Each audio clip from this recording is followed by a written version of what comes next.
أما بعد فقد قال الله سبحانه في كتابه المبين وهو أصدق الصادقين. بسم الله الرحمن الرحيم. صلوات.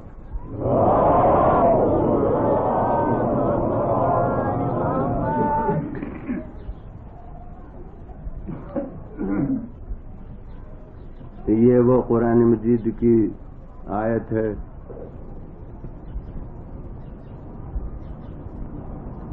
کہ جو نظر قدرت میں اتنی اہم تھی کہ جتنی مرتبہ ایک مسلمان کی زبان پر لازمی طور سے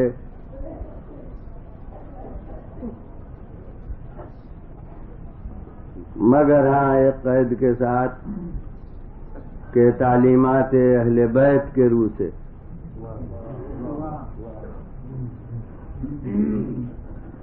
یہ آیت آتی ہے اتنی مرتبہ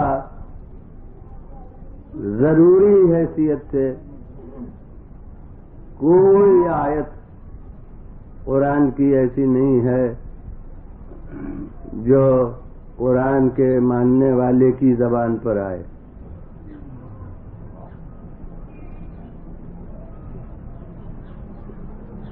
سوروں میں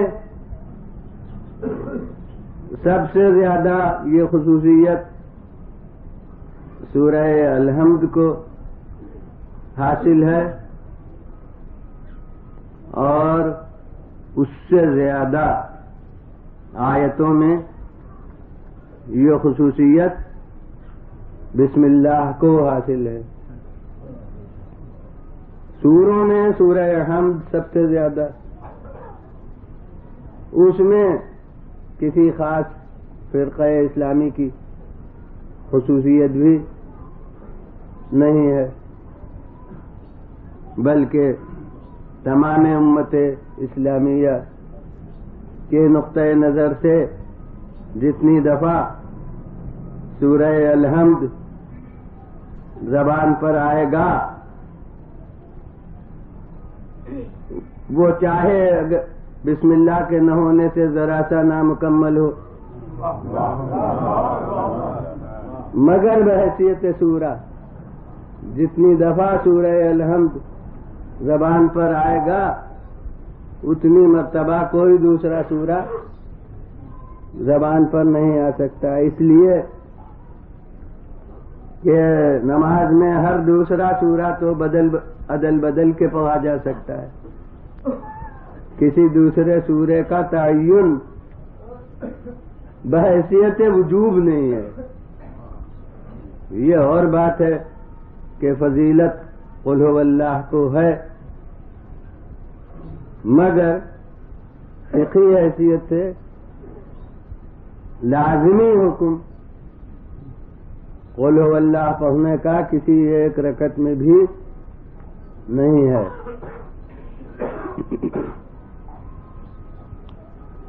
یہ اور بات ہے کہ عمل درآمد چونکہ زیادہ تر یہ ہے کہ دوسری رکعت میں قل هو اللہ پڑھی جاتی ہے، اس لیے ایک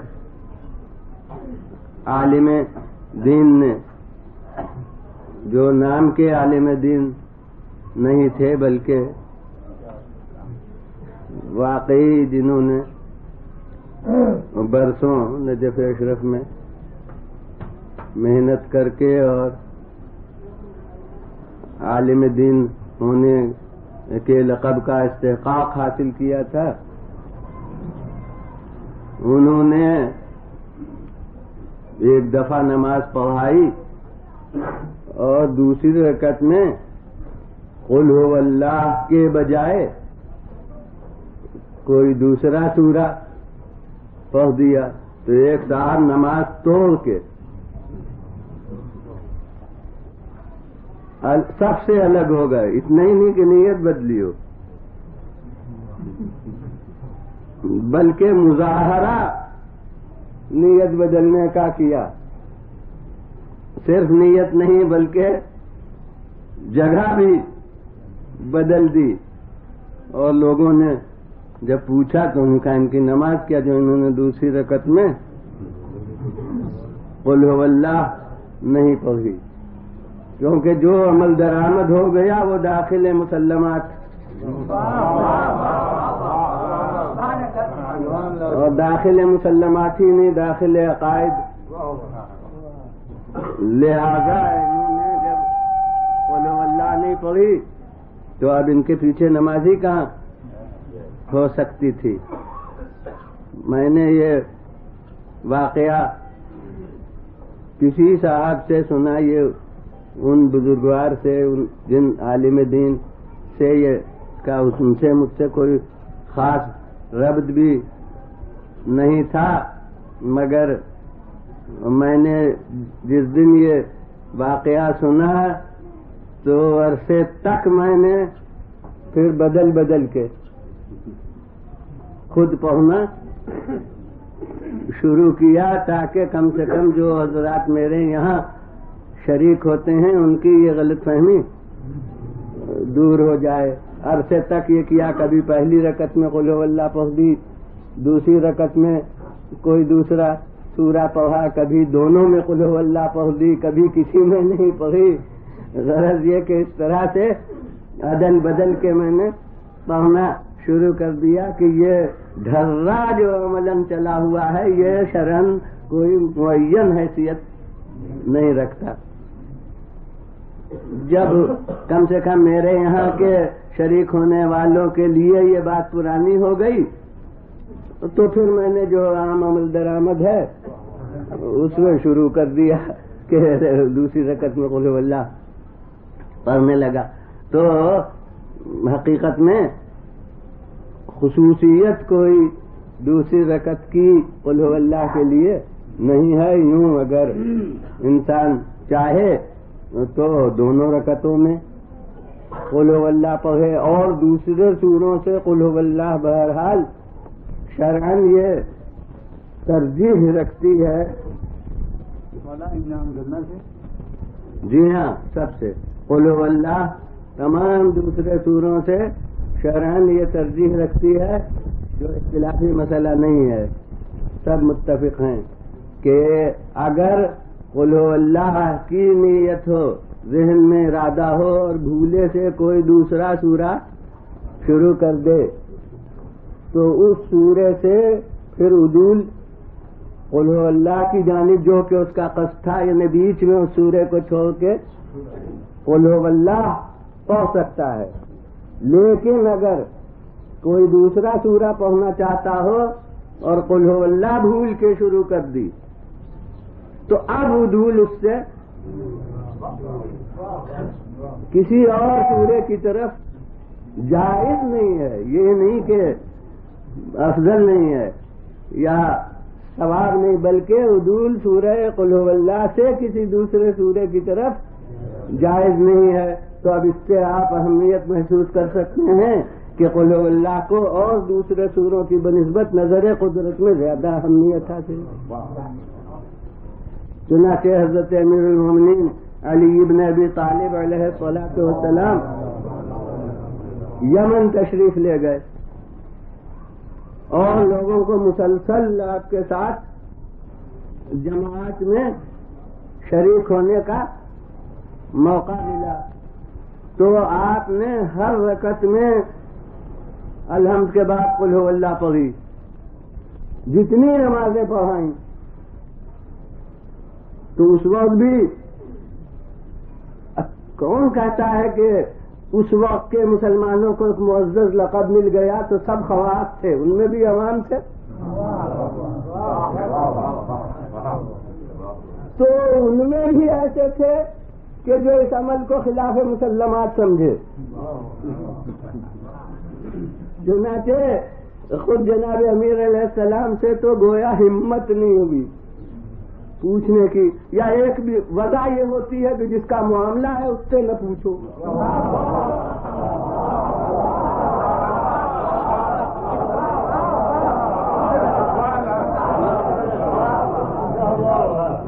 تو خود آپ کے پیچھے تو خاموشی سے پہنچتے رہے، کچھ بھی نہیں کہا. جب مدینے واپس ہوئے تو پیغمبر خدا صلی اللہ علیہ وآلہ وسلم سے سبقت کر کے جناب امیر اسلام سے قبل پہنچنے کی کوشش کی، اور وہاں جا کر گویا روداد سنانے لگے بطور شکوہ کہ صاحب وہاں ہم اتنے دن جو رہے تو صاحب یہ عجیب بات ہوئی کہ حضرت علی ابن ابی طالب علیہ السلام نے ہر رکعت میں قل هو اللہ پڑھی. یہ گویا عجیب حادثہ پیش آیا. تو اب چاہا تھا کہ پیغمبر خدا صلی اللہ علیہ وآلہ وسلم خود اس کی نوعیت کو بتلا دیں، مگر آپ نے ارشاد فرمایا کہ پھر علی آئے تو ان سے خود پوچھنا. ظاہر ہے بغیر باپ کے شہر کی طرف آئے تو کیوں ملے، کیوں حاصل صلوات بھیجیے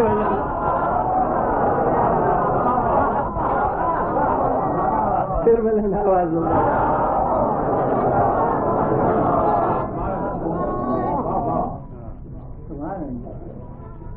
تو جناب فرمایا کہ وہ خدا ہے تو ان سے پوچھنا. چنانچہ وہ بیچارے خاموش ہو گئے، اور اب حضرت علی بن ابی طالب اسلام انہیں کے سامنے پہنچ گئے. تو رسول نے فرمایا کہ جو کہہ رہے تھے اب کہو. خود ان سے پوچھ لو.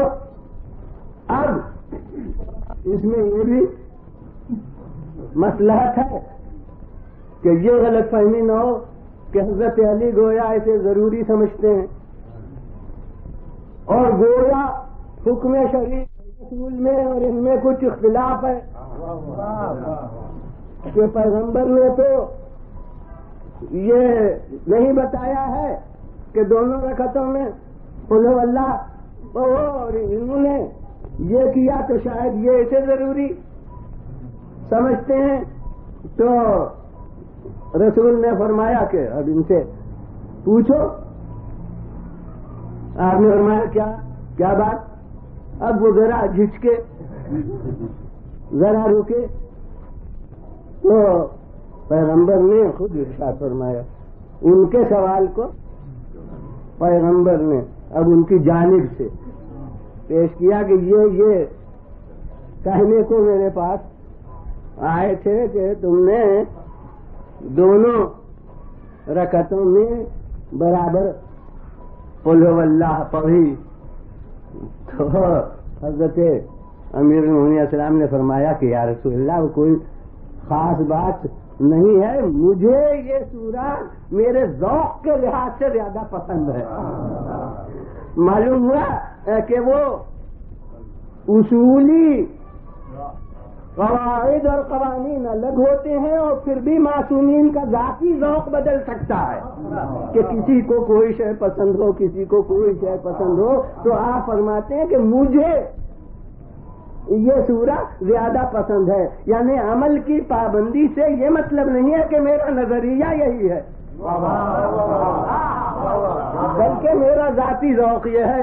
اس سے حکم اس طرح کا جو عمل ہو اس سے حکم شرعی کی تشکیل نہیں ہوتی. یعنی جیسے معصومین سب تھے مگر امیر المومنین نے جو کی غذا اپنے لیے اختیار کر لی تھی، تو اس کا مطلب یہ نہیں ہے کہ گیہوں کا کھانا مکروہ بھی ہو. حرام کا کیا ذکر. حکم شرعی نے کراہت کا بھی نہیں ہے، اس لیے کہ اگر کراہت بھی ہوتی تو عین اسی وقت امام حسن کے دسترخوان پر گیہوں نہیں ہو سکتا تھا۔ معلوم ہوتا ہے کہ یہ انفرادی عمل تھا جو اپنے موقف خاص کے لحاظ سے ہو یا اپنے ذوق کی مناسبت سے ہو۔ آپ نے فرمایا، آپ نے عرض کیا کہ یا رسول اللہ کوئی بات اس میں نہیں ہے، میں کوئی اس کی پابندی ضروری نہیں سمجھتا میں خود بھی، لیکن یہ کہ کچھ مجھے زیادہ مرغوب طبع ہے یہ سورہ۔ تو پیغمبر خدا صلی اللہ علیہ وسلم نے ان کی طرف مخاطب ہو کر کہا کہ آپ تم نے سمجھ لیا کہ یہ عمل بحیثیت حکم شرع نہیں ہے۔ ظاہر ہے کہ جب اختیار ہے بہت سی چیزوں میں تو ان میں کسی ایک کو پابند ہو جائے آدمی، یہ نہیں کہ اس کو لاواجب سمجھ لے، لیکن عملاً اس کا پابند ہو جائے تو کوئی حرج نہیں۔ مثلا آپ جس وقت پر بھی گھر سے برآمد ہوں اور کہیں کسی خاص ضرورت سے جانا چاہیں تو وہ جائز ہے آپ کے لیے۔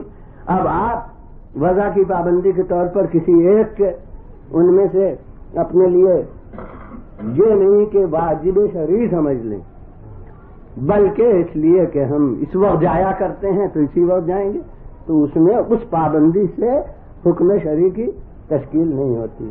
غرض یہ کہ سورہ قل هو اللہ کا کوئی خاص محل خاص نہیں ہے، کوئی محل اس کے لیے معین نہیں ہوا ہے، یوں بجائے خود سورہ قل هو اللہ کو فضیلت زیادہ ہے، اس لیے آپ پہلی رکعت میں بھی پڑھیے تو کوئی مذائقہ نہیں بلکہ بہتر ہے، اور دوسری رکعت میں آپ نے پابندی کر لی ہے تو اس پابندی میں بھی کوئی حرج نہیں ہے کہ کم سے کم اب اس رکعت میں بھی تو ہم پڑھ ہی لیتے ہیں، پہلی رکعت میں بدل کے پڑھ لیا تو اس رکعت میں اس کو پڑھ لیتے ہیں، تو کسی دوسرے سورے کو تعین نہیں ہے مگر سورہ الحمد۔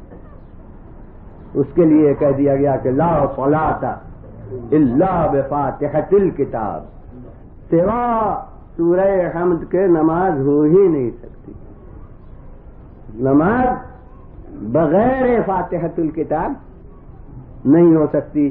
اب حضور کم سے کم جو انسان ادا کرے گا وہ 5 وقت کی نمازیں روزمرہ میں، یعنی نوافل وغیرہ اگر نبی ادا کرے تو میں تو کہتا ہوں کہ یہ کم سے کم مقدار ہے جو باغی حکومت الہیہ ہونے سے بچاتی ہے۔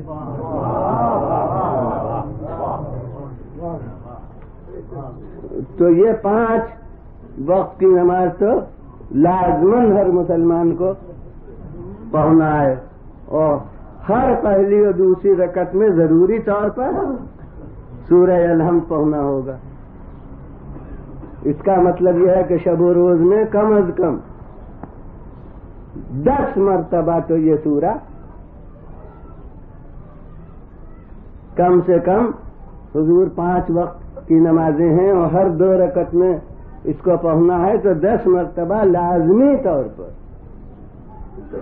یہ سورہ زبان پر آئے گا، اور یوں تیسری اور چوتھی میں بھی اختیاری طور پر ہے کہ چاہے تسبیحات 4 پڑھے اور چاہے سورہ حمد پڑھے، تو اگر وہاں بھی سورہ حمد پڑھا تو زیادہ، مگر میں نے کہا لازمی طور سے 10 دفعہ شب و روز میں یہ سورہ زبان پر ضرور آئے گا۔ اس کے معنی یہ ہیں کہ جو اس میں مضمون درج ہے اس کے لیے خالق کو مقصود یہ ہے کہ دماغ پر مسلمان کے یہ مضامین نقش ہو جائیں، ان کو نہ بھولے۔ اور اب جب سورہ الحمد 10 دفعہ پڑھنا ہے لازمی طور پر،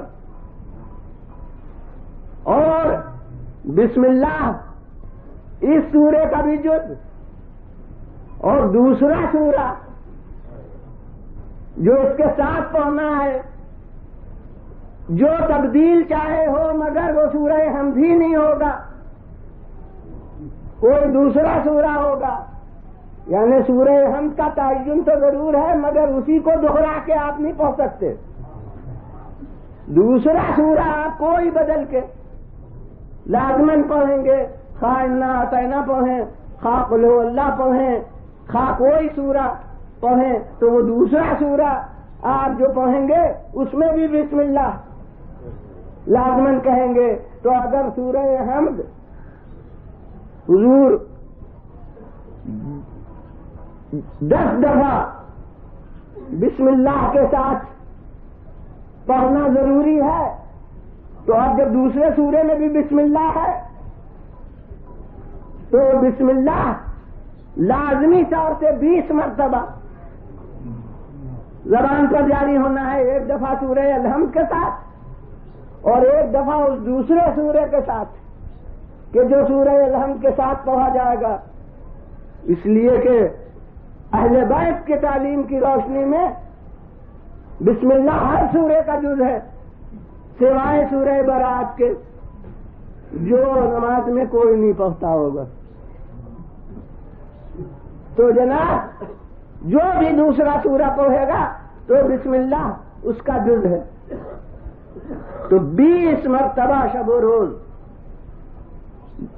جس آیت کو انسان کی زبان پر لازمی طور سے جاری ہونا ہے، اور اس کے بعد یہ اصول مقرر کر دیا کہ ہر کام کے شروع میں بسم اللہ کہو،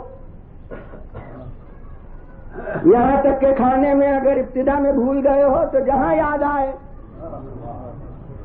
وہاں بسم اللہ کہہ لو۔ اب یہ مستحبی حکم ہے، واجبی حکم نہیں ہے۔ داخل ہو کسی مکان میں تو بسم اللہ کہو، کہیں جانے کا ارادہ کرو، گھر سے نکلو تو بسم اللہ کہو۔ اس طرح ایک فرشناس مسلمان کی زبان پر بے شمار مرتبہ یہ بسم اللہ آ جاتی ہے، یعنی پوری بسم اللہ الرحمن الرحیم، ورنہ خالی بسم اللہ تو تکلفاً کتنی دفعہ زبان پر آتی ہے۔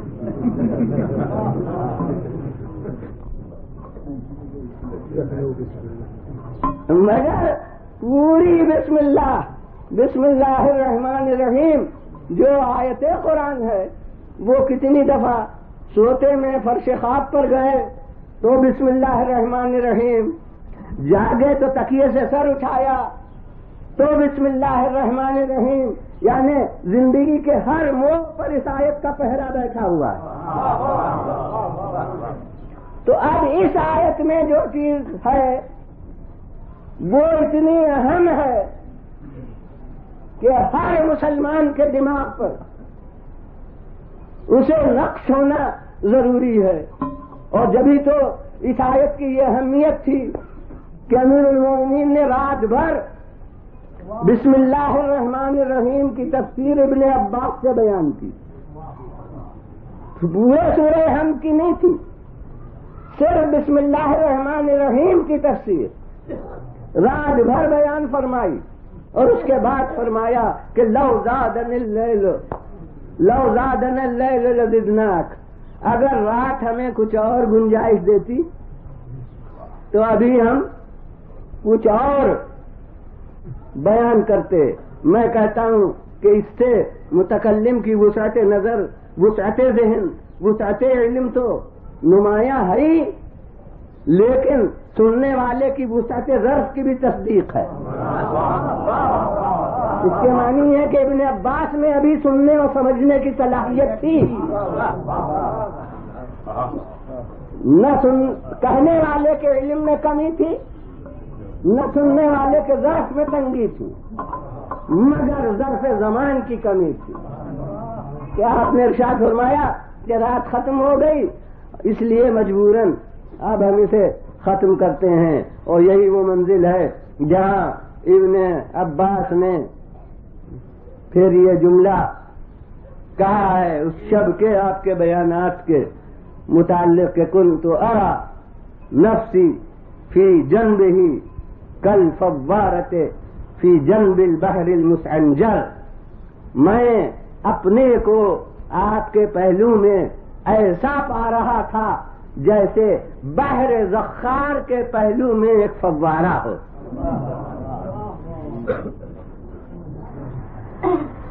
اور اسی کے آخر میں جب پوری رات کو آپ نے کہا ناکافی ثابت ہوئی اور اب ہم مجبوراً کل ہم کو ختم کرتے ہیں، تو آپ نے ارشاد فرمایا تھا کہ بس اتنا چلتے چلاتے سن لو کہ جو پورے قرآن میں ہے وہ سورہ حمد میں ہے، اور جو سورہ حمد میں ہے وہ پورا بسم اللہ الرحمن الرحیم میں ہے، اور جو کچھ بسم اللہ الرحمن الرحیم میں ہے وہ اس بے میں ہے جو بسم اللہ الرحمن الرحیم کے شروع میں ہے.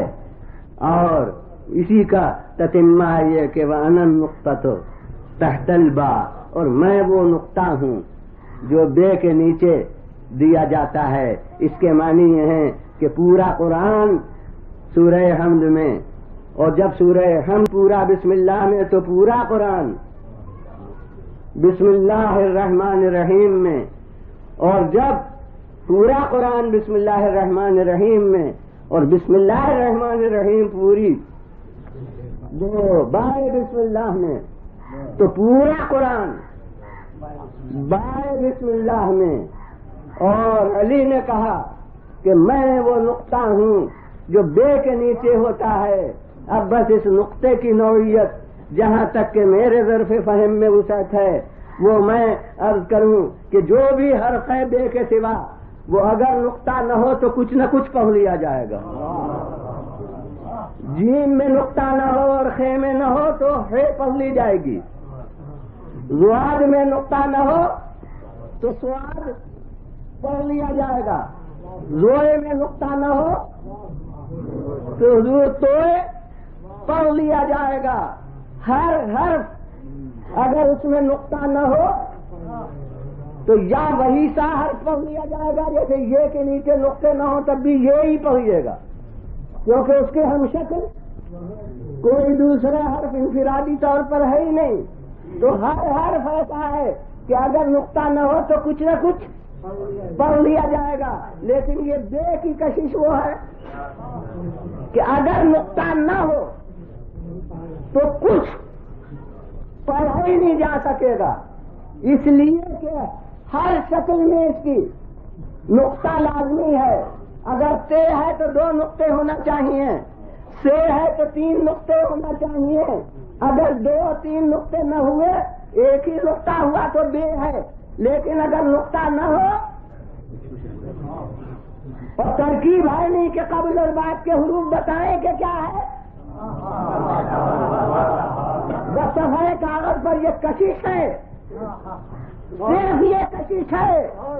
تو جب تک نقطہ نہ ہو کچھ پڑھا ہی نہیں جا سکتا.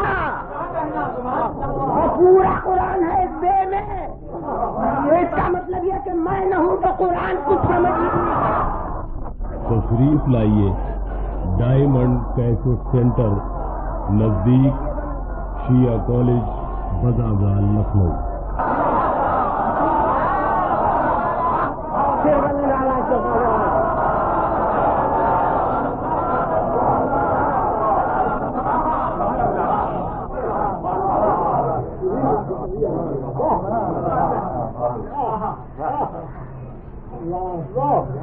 تو اب جب اس آیت کی یہ اہمیت ہے تو دیکھیے کہ اس میں کوئی لفظ کیا بے ضرورت ہو سکتی ہے.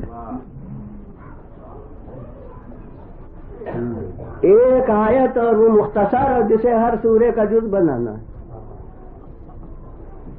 اس میں یہ امکان ہے کہ بعض ضروری باتیں جو اتنی اہم نہیں ہیں وہ چھوٹ جائیں، مگر یہ امکان نہیں ہے کہ کوئی غیر ضروری چیز اس میں درج ہو جائے. اب آپ ملاحظہ فرمائیے کہ اللہ کے ساتھ بطور صفت 2 لفظیں صرف کی گئی، ایک الرحمن اور ایک الرحیم. لغت میں دیکھا تو دونوں کا مادہ اشتقاق ایک. مادہ اشتقاق کے معنی وہ اصلی حرف جس میں تبدیلیاں ہو رہی ہیں اور جو بے عینے قائم رہتے ہیں.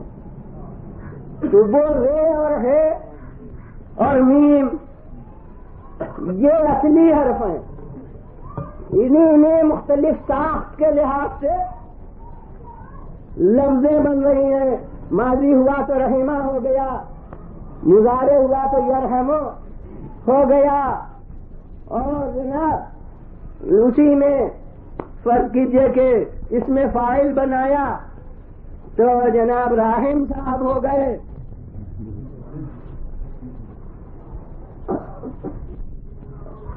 اور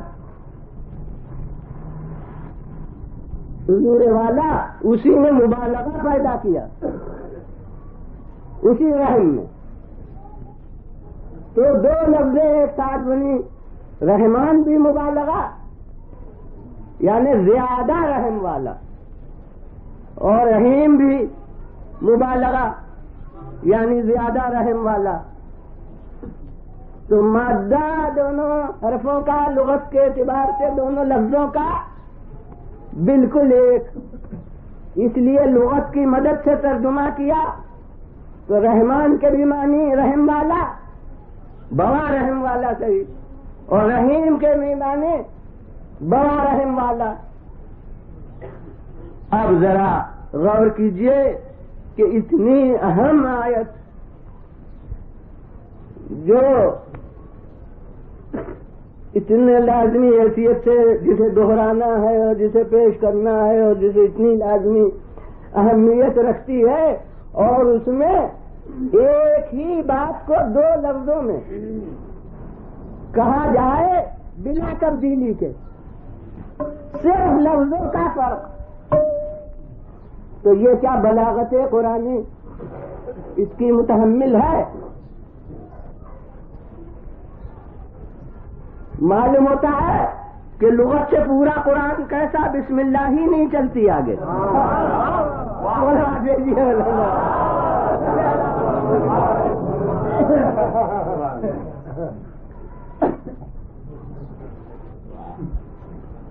رحمان بھی صاحب رحم زیادتی کے ساتھ, اور رحیم بھی صاحب رحم زیادتی کے ساتھ.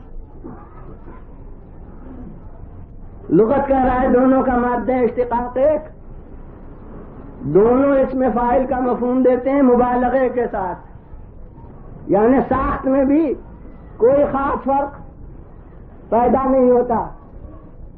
تو اب یہ خالق کریم نے بلا وجہ طول کلام کے لیے یہ رحمان کے ساتھ رحیم سب کر دیا.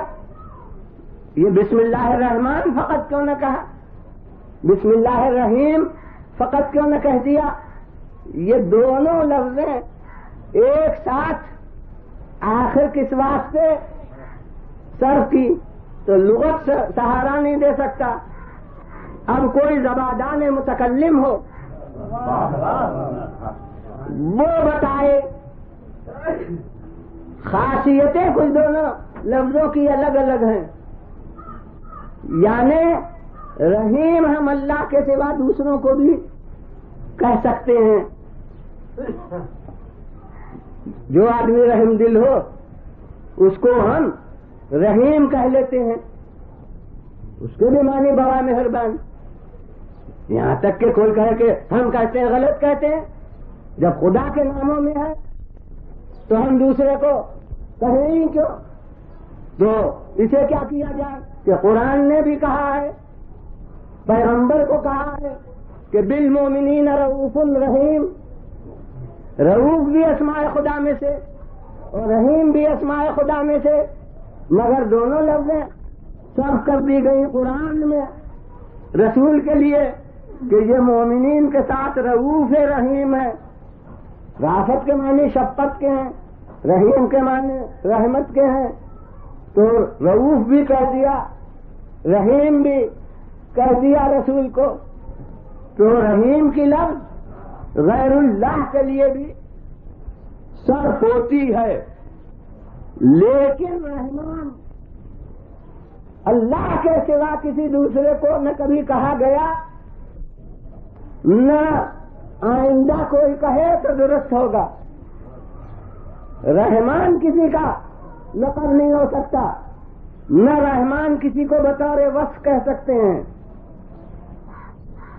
رحمان کا اطلاق غیر اللہ پر نہیں ہوتا بلا تفریق فرقہ۔ اس میں کوئی مکاتب اسلامیہ میں فرق نہیں ہے۔ یوں پکارنے کو کوئی رحمان کہنے لگے کسی کو تو وہ اس طرح جیسے عبد القادر کو قادر کہنے لگتے ہیں، عبد الرحیم کو رحیم پکارتے ہیں، مگر یہ کہ رحمان اور ہمارے یہاں تو اب یہ نام عرض کے ساتھ نہیں ہوتا۔ بعض بری شخصیتیں جب کسی نام سے منسوب ہو جاتی ہیں تو مسمى کی وجہ سے اسم برا ہو جاتا ہے۔ لہذا ہمارے یہاں اب تقریباً 1000 برس سے تو لازماً اس طرح کے نام متروک ہیں جو ایسی شخصیتوں سے تعلق رکھتے ہیں کہ جو ہمیں ناپسند ہیں، اصولاً ناپسند ہیں، جذباتی طور پر نہیں۔ بس ذرا سا فرق میں کہہ دوں کہ شخصیتیں اصولاً ناپسند ہیں اور ناموں سے نفرت جذباتی طور پر ہو گئی ہے، ورنہ مسمى سے نام کا قصور کوئی نہیں ہوتا۔ قصوروار وہ ہے جس کا نام رکھ دیا جائے، ممکن ہے نام غلط رکھا گیا ہو تو اچھا نام برا ہو جاتا ہے کسی بری شخصیت سے متعلق ہو کر، لہذا اب ہمارے یہاں وہ متروک ہو گئے۔ لیکن اور نام اللہ کی طرف جو نسبت رکھتے ہیں اسما، وہ ہمارے یہاں بھی عبد الصمد فرض کیجیے نام ہو، اور عبداللہ تو عموماً نام ہوا کرتا ہے، اور اسی طرح علماء میں عبد الرحیم اور عبد الحکیم یہ سب نام ملتے ہیں۔ لیکن ہاں یہ رحمان کے لفظ کے ساتھ قاتل امیر المومنین کا نام ہونے کی وجہ سے اب ہمارے یہاں یہ نام ذرا ہمارے دل کو چوٹ لگاتا ہے، لہذا یہ نام ہمارے یہاں اب نہیں ہوتا۔ تو غرض یہ کہ رحمان کسی کا نام نہیں ہو سکتا، رحیم ہو سکتا ہے، راحم ہو سکتا ہے، مگر رحمان نہیں ہو سکتا نام۔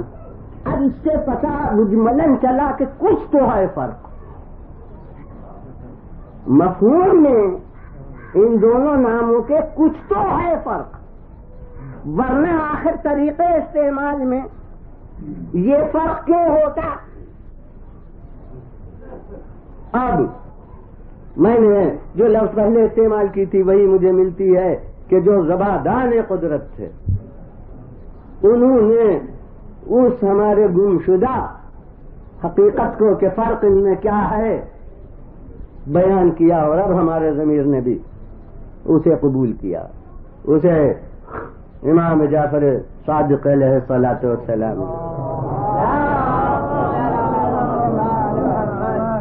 ان الفاظ میں ارشاد فرمایا۔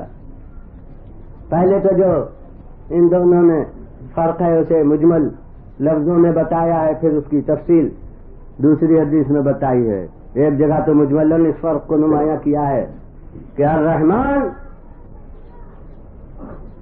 اسم خاص لصفت عامہ والرحیم اسم عام لصفت خاصہ۔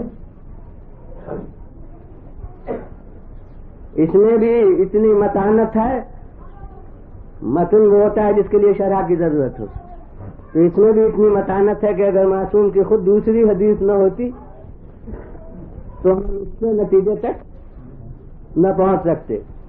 کہ ارشاد فرمایا کہ رحمان صفت خاص ہے، مگر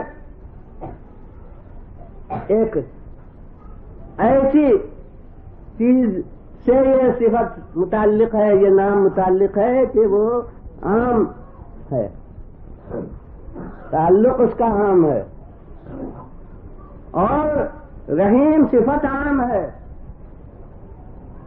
مگر ایک ایسی چیز سے اس کا تعلق ہے جو خاص ہے. وہ نام عام ہے اور صفت محدود ہے، اور یہ صفت نام خاص ہے اور صفت کیا محدود ہے. اب بتائیے، وہ تو قرآن کا سمجھنا مشکل تھا، اب یہ جو اس کی تشریح وارد ہوئی، یہ تشریح کو حضرات سمجھیں گے جب تک وہی نہ بتائیں. تو اب آپ نے اس کی تشریح فرمائی کہ الرحمن بالخلق کافہ والرحیم بالمومنین خاصہ. رحمان اس لطف و کرم کو بتلاتی ہے لفظ جس میں مومن و کافر کی تفریق نہیں ہے. وہ لطف و کرم جس میں مومن و کافر کی تفریق نہیں ہے، اس لطف و کرم کے حامل کو رحمان کہتے ہیں. اور رحیم وہ توجہ خاص ہے، وہ مہربانی خاص ہے جو مومنین کے ساتھ ہے. اس کو اس کے اظہار کے لیے رحیم ہے. اور اسی لیے میں نے ترجمے میں ذرا فرق نمایاں کرنے کے لیے آپ نے محسوس کیا کہ رحمان وہ لطف و کرم ہے جو دوست دشمن مومن اور کافر سب کے لیے ہے، اور رحیم وہ مہربانی خاص ہے جو مومنین کے ساتھ ہے. اب اسی کا ایک فرق اور دوسرا پیدا ہو گیا، فرق میں فرق، کہ رحمان دنیا و رحیم الآخرہ. رحمانیت کا مظہر دنیا میں ہے اور رحیمیت کا ثبوت آخرت میں ہوگا. یعنی دنیا میں جو اس کا لطف و کرم ہے اس میں دوست و دشمن کا فرق نہیں ہے،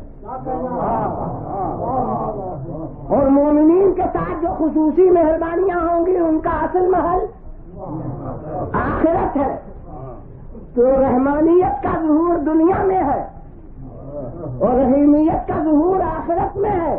اور اب رات کھلتا ہے کہ پہلے رحمان کو کہا، بعد میں رحیم کو کہا. یہ بنا پھر بلنا تو بنا.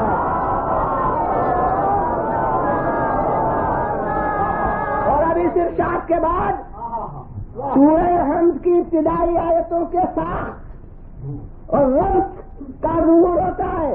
خدا کی قسم، ان کی تشریح آنے کے بعد قرآن اپنے معنی کے لیے بولنے لگتا ہے، یعنی ان کی تشریح کے ساتھ صامت ناطق بن جاتا ہے.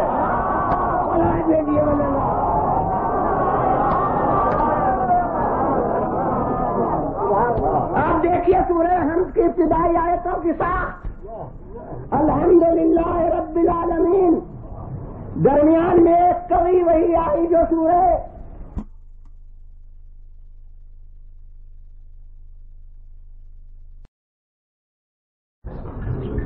اور یہ ماں کہنا بھی صرف تکلفاً نہیں تھا، بلکہ احکام بھی کچھ ماں کے جاری کیے گئے شرع میں. کیا کہ ہر بیوہ سے شوہر کے بعد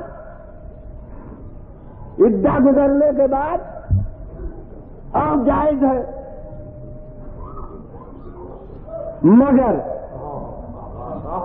ازواج رسول کے لیے، یعنی جب ماں کہہ دیا گیا تو ماں ہونے کی لاج یہ رکھی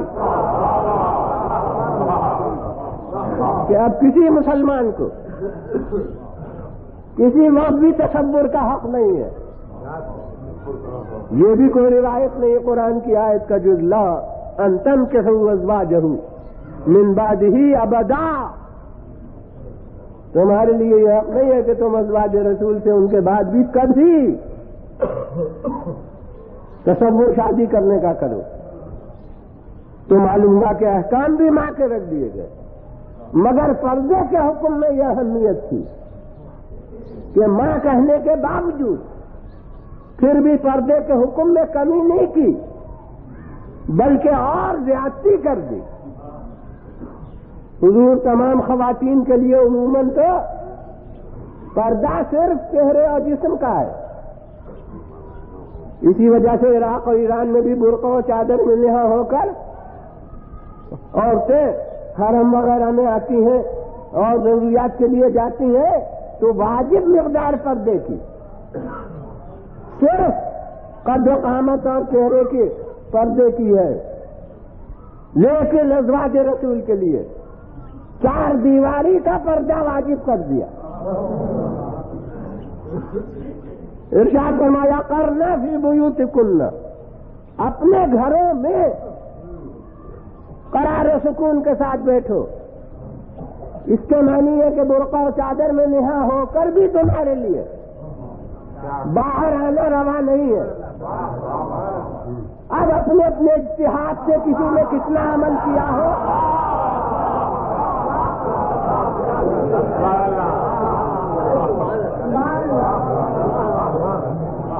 اس سے نہیں باعث ہے، مگر ازواج رسول میں بات ایسی تھی کہ جنہوں نے اس حکم کے تقاضوں کو محسوس کیا. جناب سودہ بنت زمعہ یہ بھی ام المومنین تھیں، ازواج پیغمبر میں تھیں، تو انہوں نے بعد رسول پھر حج نہیں کیا. کسی نے کہا کہ آپ حج کو کیوں نہیں جاتی؟ تو کہا کہ پیغمبر کے زمانے میں تو میں نے حج کیا ہے، مگر اب تو مجھے اللہ کا حکم یہ ہے کہ اپنے گھر میں رہو. اب حج کرنا میرے لیے فضیلت کا باعث نہیں ہے. جناب ام سلمہ رضوان اللہ علیہا وہ اہل بیت رسول کے ساتھ ہمیشہ وابستہ رہی.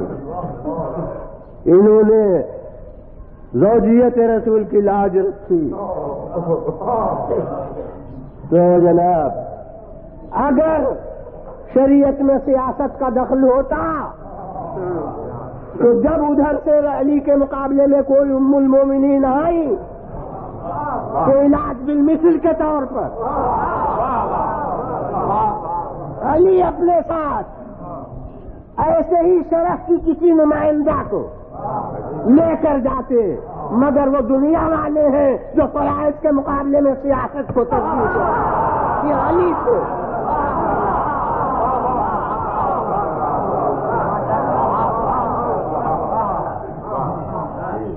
اور انہیں تو جمل میں شکوہ یہی تھا.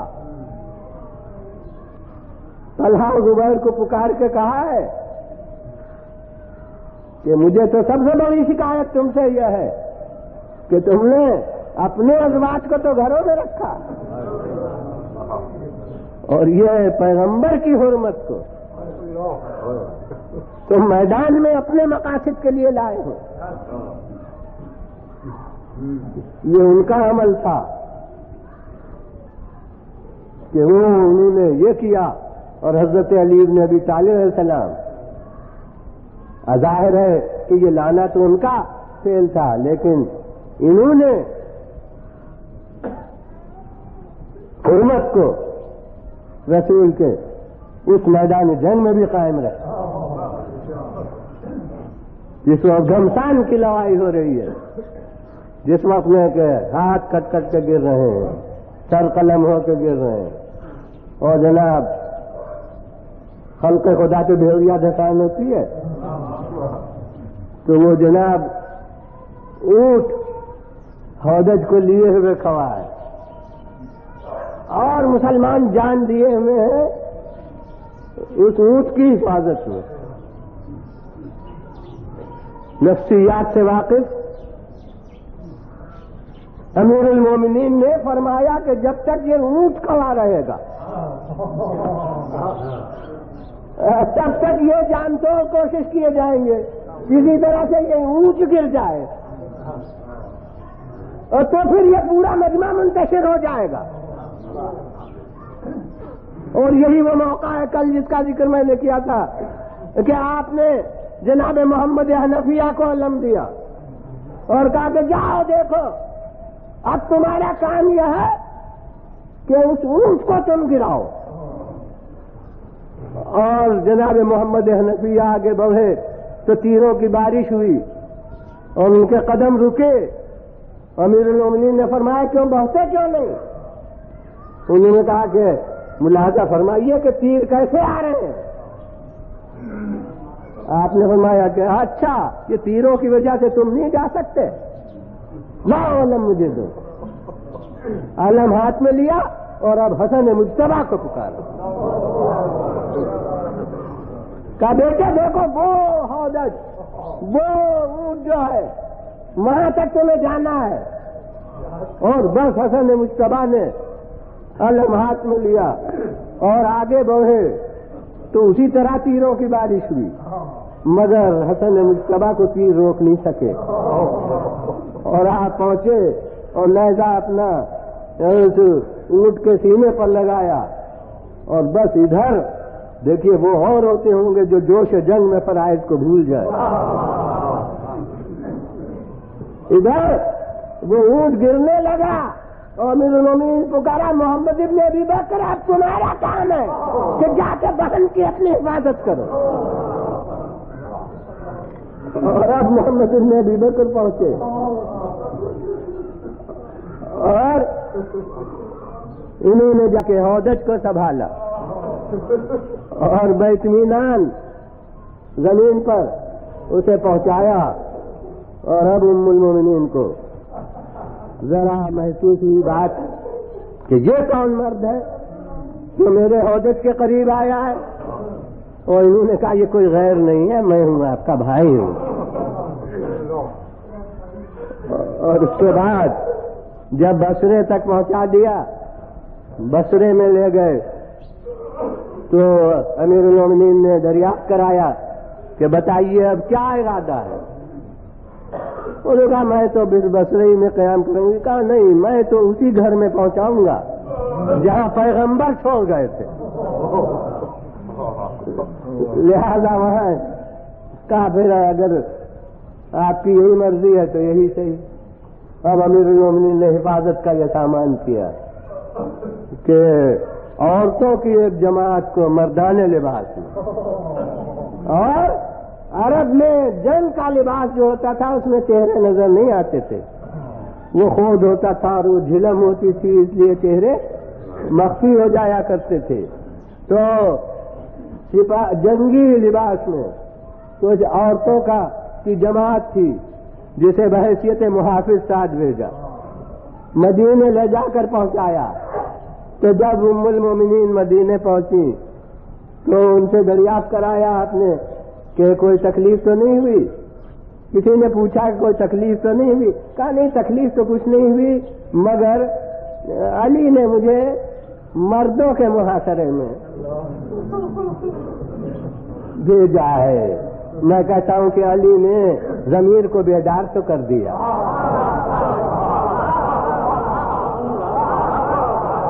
یہ آج خیال ہوا کہ مردوں کے محاصرے میں ہو جائے، معلوم ہوتا ہے کہ ان کی نگاہ میں وہ پوری فوج جو تھی اس میں مرد کو. تشریف لائیے ڈائمنڈ کیسٹ سینٹر نزدیک شیعہ کالج بزازال لکھنؤ.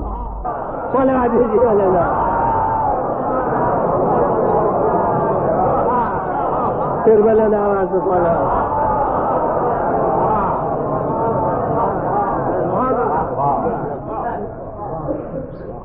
تو معلوم ہے کہ زوجیت رسول خاص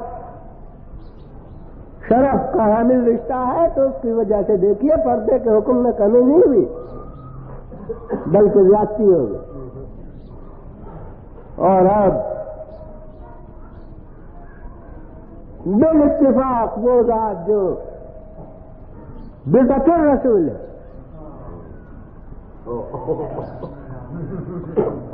وہ بیٹی جس کا اعزاز یہ ہے کہ رسول تعظیم کو کھوے ہو جاتا. اور دیکھیے کہ اس کا عمل کیا ہے کہ کہیں اور کا کیا ذکر، مسجد میں اپنے باپ کا خطبہ سننے کے لیے بھی برقع و چادر میں نہا ہو کر نہیں تشریف لاتے. حالانکہ مسجد رسول اور مکان حضرت سیدہ میں کوئی نہ درمیان میں کوچا ہے نہ بازار. اب بھی خانہ سیدہ مسجد کا جز ہے، اسے مسجد سے باہر تو کوئی نہیں لے جا سکا. یہ اور بات ہے کہ خاردار تار کھینچ دیے گئے ہیں کہ کوئی زائر قریب نہ جا سکے. سیدہ عالم کے مکان کی زیارت کے لیے کوئی پاس نہیں جا سکتا، مگر وہ سیدہ عالم کا گھر اب بھی موجود ہے. بلکہ جنت البقیع کی طرف سے جو دروازہ ہے حرم کا، ان کے مجمع میں کچھ حاجی صاحبان ہو تو وہ دروازہ باب جبرائیل کہلاتا ہے. اور باب جبرائیل سے جب داخل ہو تو پہلے خانہ سیدہ عالم ملے گا، پھر مسجد کے اندر آدمی جا سکے گا اور رسول کا روضہ جہاں ہے وہاں قبر مطہر تک پہنچ سکے گا. پہلے خانہ سیدہ عالم ملے گا. یہ بہت عرصے کی بات ہو گئی، جب میں حج سے واپس ہوا تھا تو سوداگر کے امباڑے میں مجلسیں ہوئی تھی، اس میں میں نے اپنے تاثرات حج بیان کیے تھے، تو اس میں اس جز پر روشنی ڈالی تھی. تو میں عرض کرتا ہوں کہ یہ اسی طرف کے دروازے کا نام باب جبرائیل کیوں ہوا؟ اور دروازوں کے سب نام ہے، لیکن یہ وہ سا دروازہ جو ادھر ہے اسی کا نام باب جبرائیل ہے. محسوس یہ ہوتا ہے کہ جبرائیل امین جب رسول کے پاس آتے تھے تو پہلے سیدہ عالم کو سلام کرتے تھے، پھر امیر رسول کے خدمت کرتے تھے.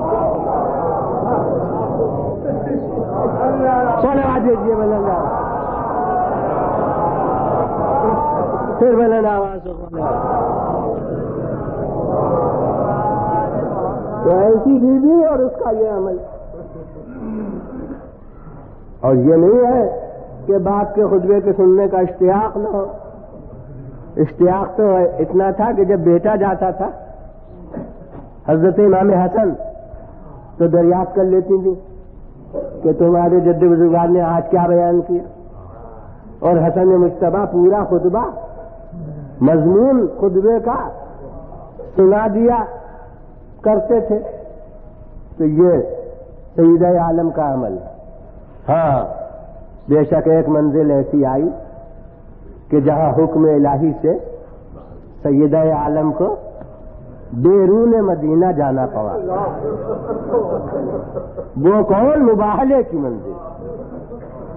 وہاں خالق نے حکم دیا تھا، خالق نے کہا تھا کہ تعالوا ندعو ابناءنا وابناءکم ونساءنا ونساءکم. ہم اپنے بیٹوں کو لائیں، تم اپنے بیٹوں کو لاؤ. ہم اپنی عورتوں کو لائیں، تم اپنی عورتوں کو لاؤ. تو آج حکم الہی کی بنا پر پیغمبر نے فاطمہ کو بلایا اور ارشاد فرمایا کہ تمہیں آج میرے ساتھ چلنا ہے مباہلے میں. بس اب سیدہ نے نہیں کہا کہ بابا میں تو مسجد تک آپ کے خطبے میں نہیں آتی. یہ تو اس وقت کہتی جب ان کا پردہ برونائے عادت ہوتا، اور جب فریضے کے احساس کی بنا پر تھا.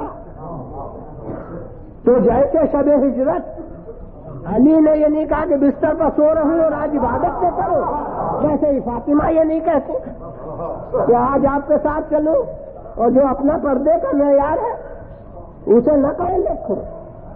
نہیں، سمجھتی تھی کہ پردہ بھی اسی کے حکم سے تھا، اور آج اتنا حکم یہ بھی اسی کی بنا پر ہے. اور میں کہتا ہوں کہ آج سیدہ عالم نے میدان مباہلہ میں جا کر زینب کے لیے راستہ صاف کر دیا.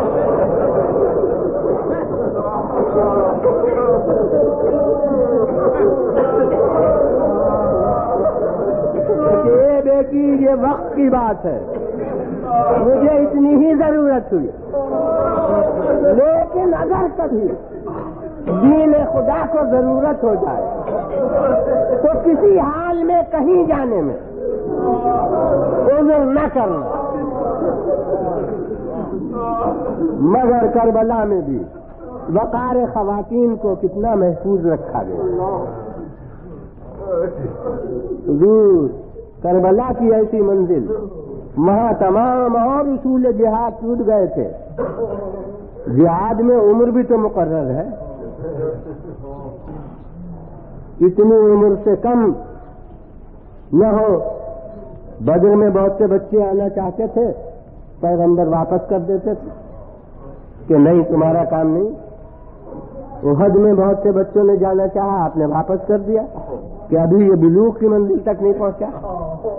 مگر کربلا میں یہ اصول ٹوٹ گئے۔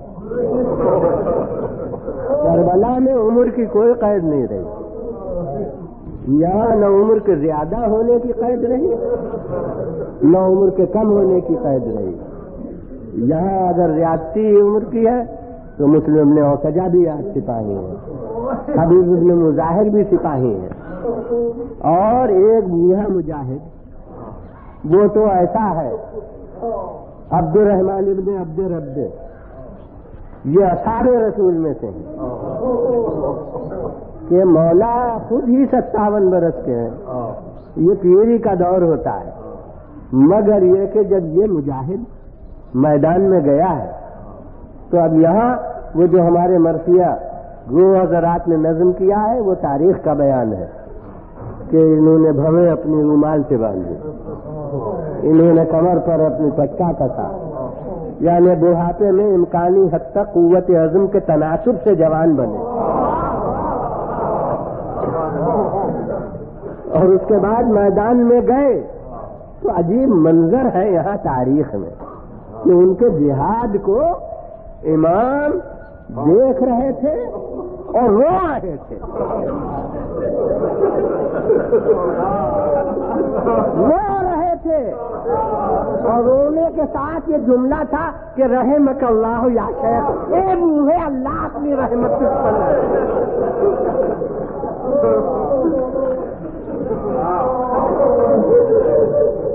جناب۔ یہ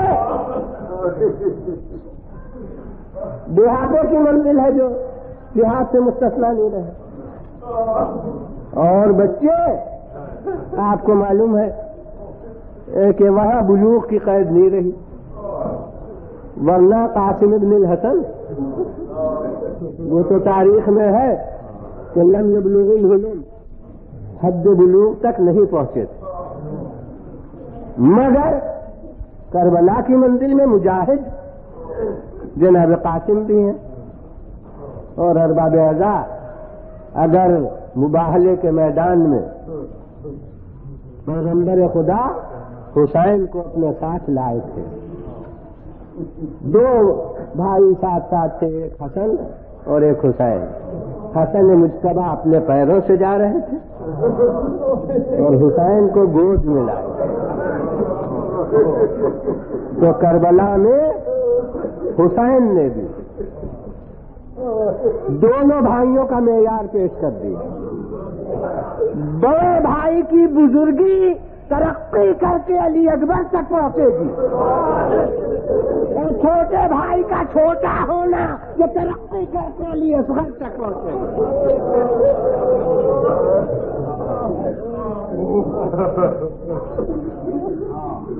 جو سلسلہ تھا اس کا ایک جملہ کہہ دوں، پھر اس کے متعلق کو درج کروں گا کہ حضور یہ سب اصول ٹوٹ گئے، لیکن وقار خواتین وہ چیز ہے جو کربلا کی منزل میں بھی قائم رہا۔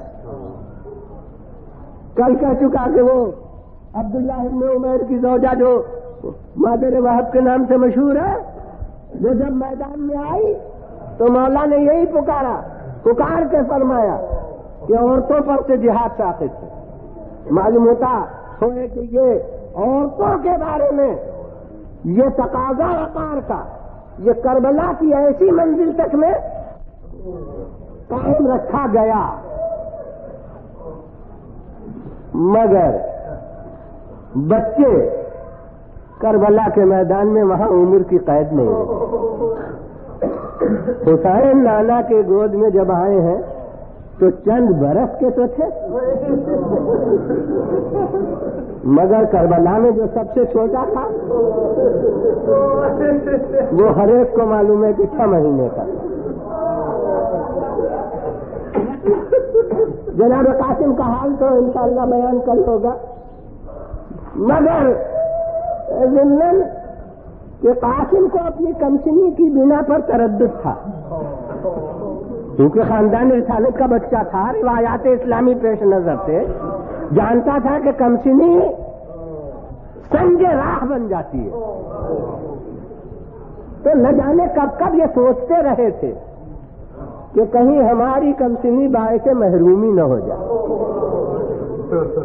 تو اس لیے شب عاشور امام نے جب خطبہ پڑھا جس میں سب کو مجدہ شہادت دیا تو مجمع میں سے اب عباس نہیں کھڑے ہوئے پوچھنے،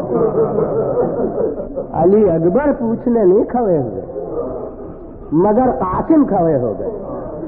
کہا کہ چچا کیا ہمارا بھی نام محضر شہادت میں ہے؟ کیا ہم بھی اس سعادت کو حاصل کریں گے؟ یہ سننا تھا کہ امام نے ابھی جواب نہیں دیا. یہ چاہا کہ بچے کا معیار نظر معلوم ہو جائے، دنیا کو پتہ چل جائے کہ بچہ ناسمجھی میں کچھ نہیں کہہ رہا ہے. فرماتے ہیں کہ یا بنیا کیف الموت عندک، اے بیٹا ذرا بتاؤ کہ موت تمہارے نزدیک کیسی چیز ہے. دیکھیے کمسن بچہ معرض امتحان امام میں آ گیا. موت کیسی چیز ہے اس کا جواب ہم سے پوچھا جائے تو ہم کیا دیں؟ ہم سے دریافت کیا جائے تو ہم کیا جواب دیں گے؟ آپ سے پوچھا جائے تو کیا جواب دیجیے گا؟ مجھے فلسفیوں کے کلام بھی معلوم ہے موت کے بارے میں، مگر جس نے کہا ہے موت کو تلخ کہا ہے، مگر یہ خاندان رسول کا بچہ ہے. امام جو دریافت کرتے ہیں کہ موت کیسی چیز ہے تو بے ساختہ قاسم کہتے ہیں. دیکھیے اس میں ادبی تصنع نہیں ہے، بچپن کی فطرت نمایاں ہے. کہتے ہیں چچا ارے موت کو آپ پوچھتے وہ تو شہد سے زیادہ میٹھی چیز ہے، احلا من الاصل، شہد سے زیادہ شیریں چیز ہے. بس جب یہ بات طے ہو گئی تو چونکہ باعث سوال کمسنی کا تصور تھا، اور اصول یہ ہے کہ جو شے باعث شک ہو اس کی قوی تر مثال پیش کر دی جائے تو شک دور ہو جاتا ہے. تو چونکہ کمسنی کے نقطۂ نظر سے سوال تھا تو امام نے جواب میں فرمایا کہ ایک قاسم مجھتے کیا ہو، کل تو وہ دن ہے کہ تمہارا ہی کیا ذکر، تمہارا ننھا بھائی علی اصغر وہ بھی قربان گاہ شہادت کی نظر ہوگا. بس جناب اپنے متعلق جو اعلان تھا اسے تو ذرا سن کر اطمینان حاصل ہوا، مگر علی اصغر کا نام جو لے دیا تو قاسم کی توجہ ایک اور پہلو پر چلی گئی. گھبرا کے کہنے لگے کیا یہ اشقیہ خیموں میں چلے؟ امام نے فرمایا نہیں، میری زندگی میں یہ نہیں ہو سکتا. میں خود بچے کو اپنی گود میں لوں گا اور اس وقت تیر دشمن آئے گا اور وہ اس کا کام تمام کرے گا. ہاں جناب اب میں ذرا اہمیت اس شہزادے کی عرض کروں. یاد رکھیے کہ کربلا کے میدان میں سب جانتے ہیں کہ 6 مہینے کی عمر تھی. ششماہ نام کا جز بن گیا، اور میں کہتا ہوں کہ ذرا حساب لگائیے سفر امام کی مدت کتنی ہے. 28 رجب کو روانہ ہوئے تو 10 محرم تک 6 مہینے تو ہوتے ہیں. آپ کچھ سمجھ میں آیا؟ میں تو محسوس یہ کرتا ہوں کہ جیسے رسول کی بعثت منتظر رہی اون علی کے ایک عمر تک پہنچنے کی، ویسے حسین کا اقدام عمل منتظر رہا اس علی کے دنیا میں آنے۔ بس ادھر علی اصغر دنیا میں آئے اور امام نے سفر کر دیا۔ تو اب ایک جملہ ہے آپ کے لیے، دفتر مصیبت بننے کے لیے کافی ہے۔ میں تو کہتا ہوں کہ یہ دنیا میں آئے تھے فقط جانے کے بعد۔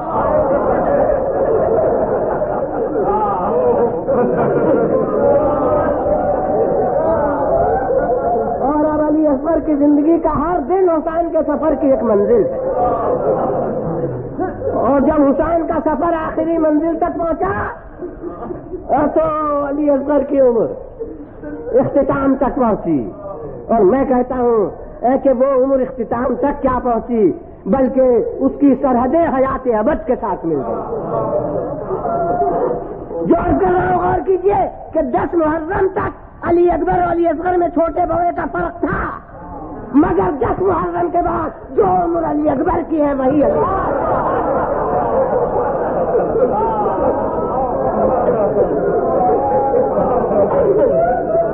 سب ایک پہلو اس شہزادے کی اہمیت کا اور عرض کرو، وہ یہ ہے کہ کربلا کے میدان میں ترتیب شہداء دیکھیے کیا تھی۔ رسول کی لڑائیوں میں یہ ہوتا تھا کہ اصحاب پیچھے رکھے جاتے تھے، عزیز آگے رکھے جاتے تھے۔ امیر المومنین نے نہج البلاغہ میں اس پہلو کو روشن کیا ہے سیرت پیغمبر کہ آپ اپنے عزیزوں کو ہمیشہ جنگ میں آگے رکھتے تھے۔ سب سے پہلے کربلا میں یہ ہوا ہے کہ اصحاب آگے ہیں اور عزیز بعد کو رکھے گئے ہیں۔ تو کیا مجھے ایسا جاہل سیرت پیغمبر سے واقف ہے؟ اور معاذ اللہ امام حسین السلام جن کے گھر کی یہ بات تھی وہ واقف نہ تھے؟ مگر نہیں، اور جہادوں میں اور کربلا میں فرق تھا۔ اور جہادوں میں یہ معلوم تھا کہ کچھ کام آئیں گے، کچھ بچ جائیں گے۔ وہاں اگر غیروں کو آگے رکھا جاتا تو اس کے معنی یہ کہ اپنوں کو بچانا ہے، غیروں کو کچوانا ہے۔ وہاں یہ نہیں کیا گیا۔ کربلا میں یہ تو طے شدہ تھا کہ جانا سب کو ہے، جانا سب کو ہے۔ امکانات حیات شب عاشور کے خطبے سے ختم کیے جا چکے، مگر کربلا کی صورت حال ایسی تھی کہ جو پہلے چلا گیا اس کی مسافت مصیبت مختصر ہو گئی۔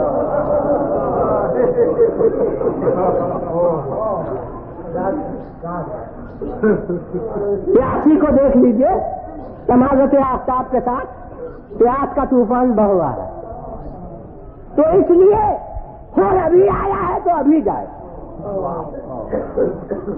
کیوں؟ اس لیے کہ جب دشمن فوج کا افسر ہو کے آیا تھا تب تو پانی پلا دیا، اور اب دوست ہو کے آیا ہے تو ایک جرعہ آب لے جو مہمان کی ضیافت کی جا سکے۔ تو اگر پانی نہیں پلا سکتے تو پیاسا بھی کیوں رکھے؟ لہذا ہو ابھی چلا جائے۔ خاص الخاص اصحاب جیسے مسلم ابن اوسجہ، جیسے حبیب ابن مجاہد، وہ ظہر تک رہے، اور اس کے بعد جب تک اصحاب میں سے ایک بھی رہے تب تک عزیز کوئی نہ جائے۔ میرے نزدیک کربلا کے اقدامات تکلفات کے تحت نہیں ہو رہے تھے۔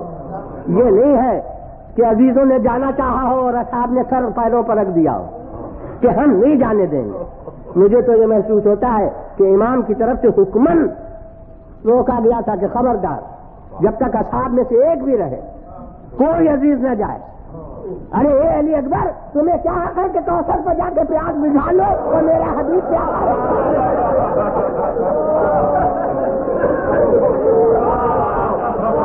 ماشاء اللہ، حضرتکم اللہ رسول اللہ۔